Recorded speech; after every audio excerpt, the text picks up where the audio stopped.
This Western burned through $44 million trying to be the most authentic ever, then destroyed a director's career. Another had real Native American dialogue, while Hollywood was still faking it. And one went so far with realism that audiences straight up hated it. These are the 10 most historically accurate Westerns ever made. This one is massive. A young John Wayne leads a wagon train heading to Oregon, dealing with every possible obstacle along the way. Hostile encounters, steep cliffs, raging rivers, brutal deserts. This was made in 1930, but the level of realism is incredible. The costumes, the wagons, the camp equipment, it all looks right. Even the languages spoken by the Native American characters are authentic, which is rare for this era.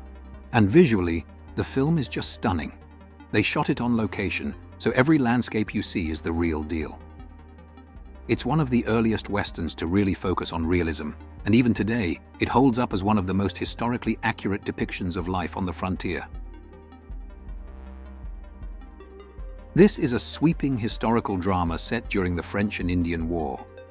Daniel Day-Lewis plays Hawkeye, a white man adopted by the Mohican tribe who gets caught up in the war when he helps rescue the daughters of a British colonel. And while the movie takes plenty of creative liberties, pretty much everything outside the siege of Fort William Henry is fictional. It still does a solid job capturing the look and feel of the period.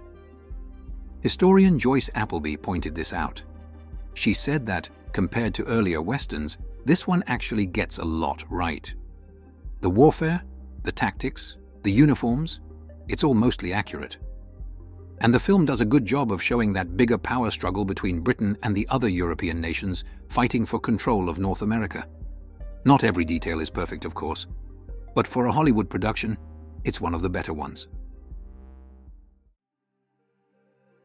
This is one of the grittiest, meanest Westerns out there. It follows a cavalry unit hunting down a group of Apache warriors led by the ruthless Ulzana. And right at the center of it, you've got this young, naive officer who still believes in the whole noble, heroic ideal of the army. Then you've got his scout, played by Burt Lancaster, who's seen the reality of these fights and knows how brutal they really get. A lot of people have read this as a Vietnam War allegory. You've got a powerful military force trying to fight a guerrilla enemy they don't fully understand.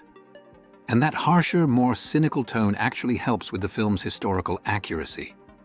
The outfits might look a little fake, but the way it depicts combat, cavalry charges, saber fighting, that's been praised as pretty realistic.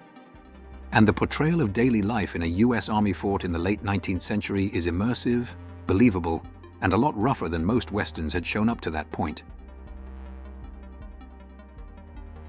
This one's an old-school classic. The story's about Phoebe Titus, played by Jean Arthur, this fiercely independent woman trying to build a freight line in Tucson. And of course, that plan gets complicated when a drifter, played by William Holden, shows up. The story itself is a little flimsy, but visually the crew went all in on making this world feel real. The attention to detail is impressive, especially for the time. The clothing, the firearms, all accurate to the 1860s. And then there's the set. They built this entire frontier settlement from the ground up, and it felt so real that later Westerns kept using it. Today, it's still around as old Tucson studios. On top of that, the director brought in 250 extras plus dogs, oxen, cattle, you name it. All of it just to pack the world with life and make it feel as authentic as possible. This is a revisionist Western, and by that I mean it takes all the usual Old West myths, heroic cowboys, clear-cut good and evil, and throws them out the window. Instead, it's just desperate people trying to survive however they can. And sometimes that means turning to crime. This movie strips away all the usual romanticism. The West isn't some land of freedom and adventure. It's dangerous and barely held together by any kind of law. That alone makes it way more realistic than most Westerns before it.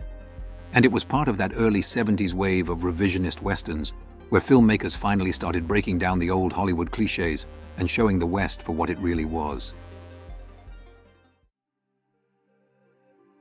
This one takes a revisionist approach, stripping away all the usual Jesse James mythology and instead giving us something much more grounded.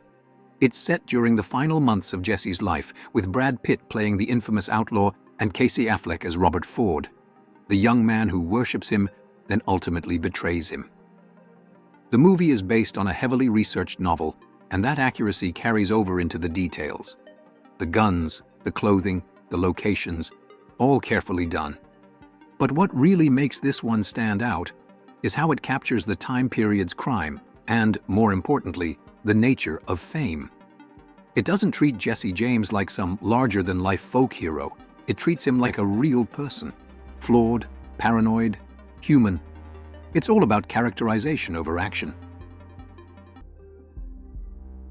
This is Michael Cimino's infamous epic, the movie that bankrupted its studio, united artists, and ruined the director's career. It's based on the Johnson County War, a real conflict in 1890s Wyoming between European immigrants and the wealthy cattle barons who wanted them gone. Cimino clearly wanted this to be his masterpiece. He spent $44 million chasing that dream, and while the final film is kind of exhausting, there's no denying the effort that went into the historical accuracy. The class divisions, the social tensions, those all feel very real. Some of the details of the county war are a little off, but the sets, the costumes, the whole bleak lived-in atmosphere, that's spot on. And even though the film flopped at the time, it's gained a reputation over the years as one of the most ambitious and realistic westerns ever made. Warren Beatty plays McCabe, a gambler who shows up in a small Pacific Northwest town looking to start a brothel. He teams up with a smart, no-nonsense businesswoman played by Julie Christie, and for a while, things go well. But then a big mining company gets interested in what they've built, and that's when things turn ugly. This is revisionist Western filmmaking at its finest. Altman isn't interested in the classic larger-than-life cowboy myth. He's showing frontier life as it really was, messy, brutal, chaotic. This isn't a world of noble gunslingers and black-and-white morality. It's cold, unforgiving, and completely indifferent to whether you live or die. Leon Eriksson's production design nails that lived-in authenticity, making the town and its people feel completely real. This Western covers decades, following one family's journey as they settle in the newly opened Oklahoma Territory. Richard Dix plays Yancey, a man who wears a lot of hats: lawyer, newspaper editor, politician, while his wife works to build a stable community. For 1931, this movie was way ahead of its time in terms of historical accuracy. The budget was massive, and it shows. Instead of using the usual soundstage sets, they actually built a full-on Western town, and it looks way better than anything from most 20s and 30s Westerns. The costumes, the town's expansion, the sheer level of detail, this was a major step forward for Hollywood's approach to historical realism. Sure, some parts of it feel dated now, but back then, it was one of the most ambitious attempts to portray the Old West as it really was. And that alone earns it a spot on this list.